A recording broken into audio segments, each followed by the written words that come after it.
Asiba imefuli. Tokeni mbele please. Tunainama. Akina Haron wanainama.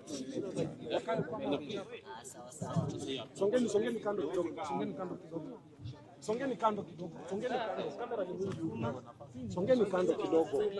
Songeni tu kando kidogo. Okay, si mic ziko na watu wengi. Oya. Songeni tu kando. Afadhali tusonge. Cheki Asiba. Start. Haya, in the meantime, angalieni Eliu smart. Wakati naye hii simu ndio inafanya. Hata nini? Peana tu hapa relax. Usiongee, mic iko on.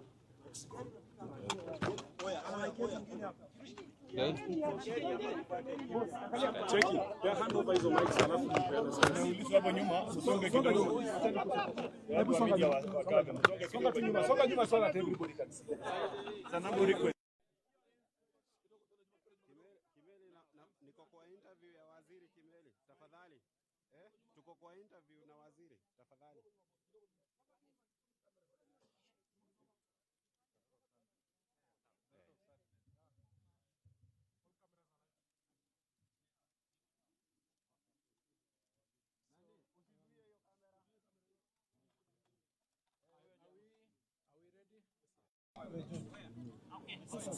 Yeah, so ladies and gentlemen, it is a sad day today that we woke up with the sad news of a fire incident at this school, Utumishi Senior School, where at about 12:45 a.m.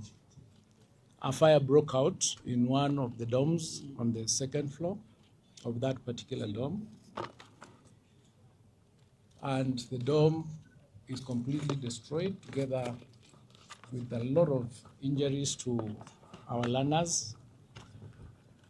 And unfortunately, we lost some of our learners in that incident. I'm going to give you those figures. Ladies and gentlemen, this particular school has a total girls population of 815 girls. At the time of the incident, the girls that were in school were 808. 7 of the girls were at home for various reasons. Out of the 808 girls, 79 were injured and taken to the hospital. They were treated, and 71 of them were discharged. We have 7 currently admitted, and 1 has been picked by the parent from the hospital. Out of that number of 808, we have 16 fatalities whose identities will be identified. The process of accounting will be taking place with our investigators. It's an unfortunate incident. At the time of the fire, responses were received from our security agencies, and we'll be talking more about it, from STU, KDF, County Fire Brigade, and the Kenya Red Cross, among others. The response teams, of course, managed to put out the fire by about 3 a.m., but by then the damage had already been done. We currently have our CSI in place from the DCI headquarters, who are processing the scene with, of course, a view of identifying all the victims. Investigations are ongoing, and there's a hotline number 1199, to which we'll be asking the parents to keep reporting, especially those who might have left with their kids when they came earlier. And that hotline number will also be available for counseling. That is the current status of the event. We'll be releasing the learners who are here present with their parents in the course of the day and will continue briefing you on the process of the investigations and the outcome. I take this opportunity to pass, on behalf of the minister and myself, our condolences to the families and continue wishing those who are injured quick recovery. Thank you. So perhaps what could be the possible cause of the fire? Investigations are ongoing, but the identification or the cause of the fire is not yet identified. We'll be able to give you that information once the investigation is complete. But allow my learned colleague, cabinet colleague here, to say a word or two, and the governor, then we can respond to your questions. Okay, thank you. Sorry. First of all, let me say, following the information you have been given now, I want to pass my condolences to the families that lost their loved ones. We know that this is a very anxious moment, and even as we account for the 16 so far identified as having passed on, I want to ask the people of Kenya that together we stand with the families, the Utumishi Academy fraternity, and the rest of the family members who have lost their loved ones in prayer, in support.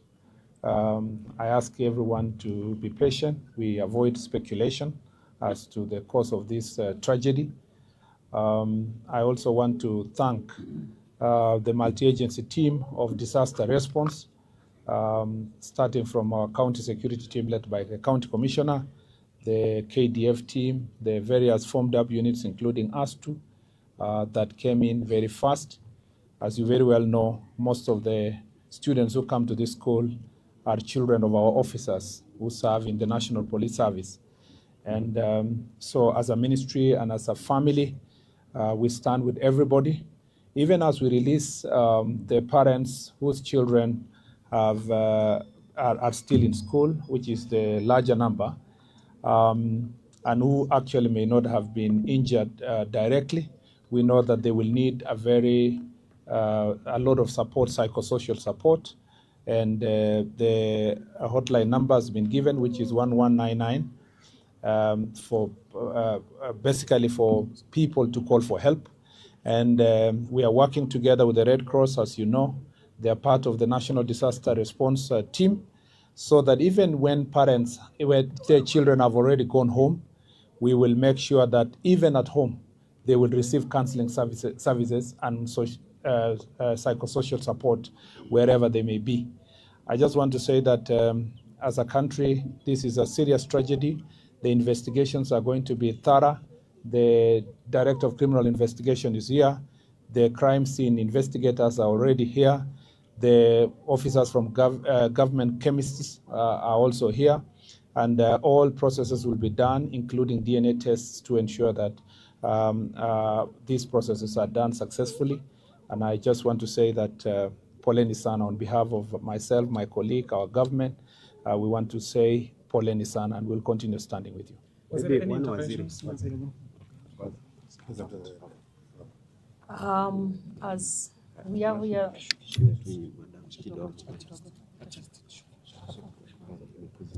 I'm very short.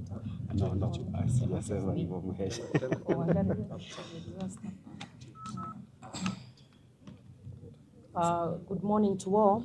As we are all gathered here today, it's just a very, very sad morning, as we have all woken up to this disaster.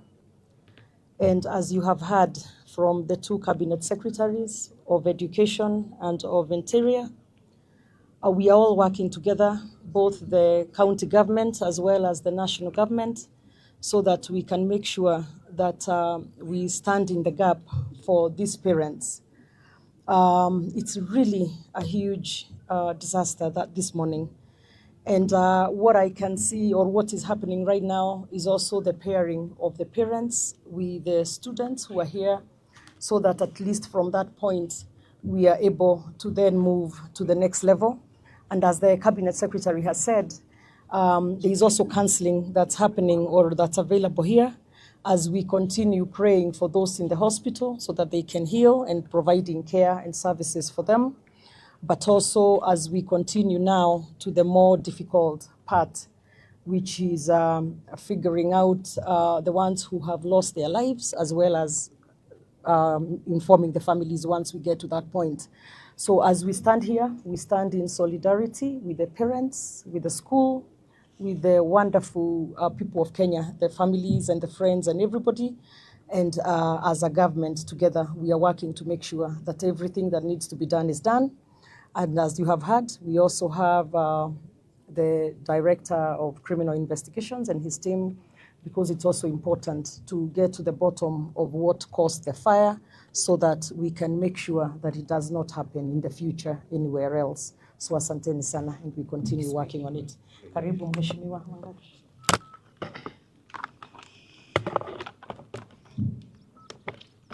Asante sana. Nafikiri leo imekuwa siku ya huzuni sana.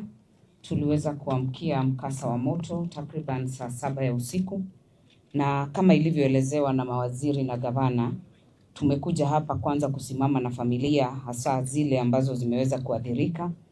Na hii shule ni shule ya ngazi ya kimataifa na iliweza kuanzishwa mwaka wa 2020. Ikaweza kukua na ilikuwa na watoto, sasa imefikisha watoto 815 na watano. Lakini wale walikuwa kwa shule ni 808, na kwa lile bweni la kulala kulikuwa na watoto takriban 200.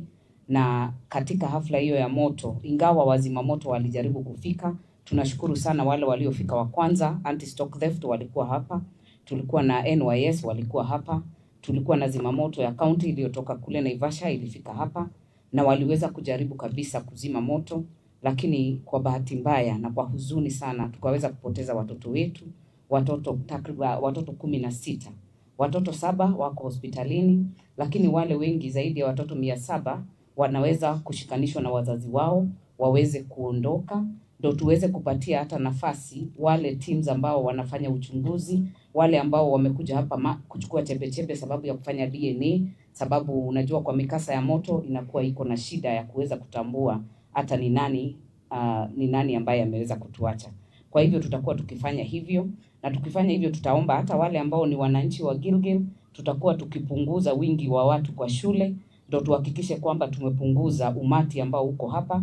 Tupatie maafisa wetu wa DCI, wale wa Ministry of Health, wale wa Education waweze kufanya uchunguzi na waweze kupeana njia ama mwelekeo.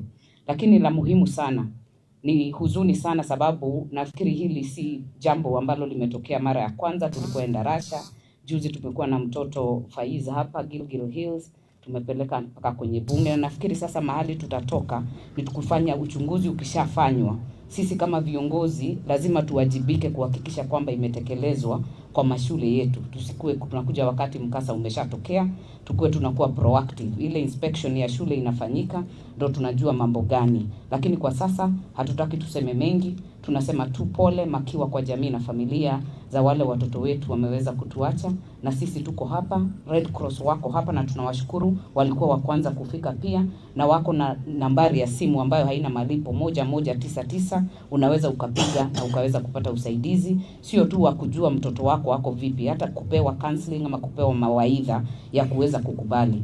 Na nafikiri baada ya hapo tutakuwa tukiweza kupeana ushauri mwingine ama kuweza kuongelesha wanahabari later in the day, ndio tuwapatie vile tumefanya na zile hatua ambazo tumechukua. Asanteni sana. Thank you. Maybe waziri, one question. Naitwa Robert Wamaina kutoka Citizen. Kati ya wale 16 ambao wameweza kupoteza maisha yao, maybe ni wangapi walioungua, wangapi ama vifo vyao vilitokana na nini hasa wakati huo mkasa, tukielewa kwamba lile bweni lilikuwa na wingi wa wanafunzi? Nadhani haitakuwa vizuri kusema zaidi kuhusiana na wale ambao walifariki, kwa sababu uchunguzi unaendelea na ni vizuri pia tufuate. Kwanza wacha niseme kwamba kama viongozi hapa tulijadiliana sana kwa muda mrefu kama tutaweza kusema saa hizi kweli wangapi wamefariki ama hapana. Lakini tulipoona habari ambayo mmepeperusha tayari kwa nchi nzima, tukaona tu ni kwamba ni afadhali tuseme wale ambao wamefariki. Otherwise, generally, kama kungekuwa ni environment or a society penye we would have kept these numbers for the time being, we would have wished that the numbers be kept until we deal with identification. But because in this era of social media presence and information control, it becomes very difficult. We realized that the message was all over the country, and we thought it was only fair to confirm that 16 persons have since passed on. But then this creates also another trouble for us, which is the anxiety among the parents, trying to know who of them has lost their loved one. So that is the speed with which we are moving now, faster to try to reach as many parents as possible using deductive method, identifying those who are here, releasing them, and then those who are unaccounted for, we start speaking to those parents and start counseling and reaching out to them. So really, we have had to work backwards because of the nature of which information flies in this world. And so going further to say anything related to the same will be extremely irresponsible on our part. I want all of us to now keep it at that until we call you for another press release baadaye. So that is really what I can say about the stature of the bodies, the nature of the accident, the possible causes of it. Let's leave it to investigations first, and then we can come to that. Waziri, my name is Willie Dennis Njiro from TV47. Maybe on account of arson attacks on dormitories over the years, what has the government done, or maybe what mitigation measures could you take? We have had this since St. Kizito's time. Yeah, yes. I think that is, as from a policy perspective, the Minister of Education can respond. Yes, as we've said, we already do not know the cause of this particular fire, and it would be speculative to say it is arson, or otherwise I would suggest that we wait for the outcome of the investigations, and then we can confirm that. But from a policy perspective, we have a safety school manual that all the schools adhere to, and I would urge that we wait to see after the investigations whether that safety manual was adhered to in this particular school. So let's not be speculative at this stage, but we've done a lot in that space. Initially, when Darasha happened, we did close to 350 schools that were not meeting the specifications of that particular manual. So we'll continue doing audits and ensuring that our schools meet the safety manual for schools that is already in place and which we keep updating. But for today, I would urge that this being the very first briefing on this, let's keep it at that as we wait to find out what was the real cause of this particular fire. Thank you very much. Thank you. Thank you. Asante. Mwenzangu Joshua Nsare, umeweza kumsikia waziri hapo akiweza kuzungumza.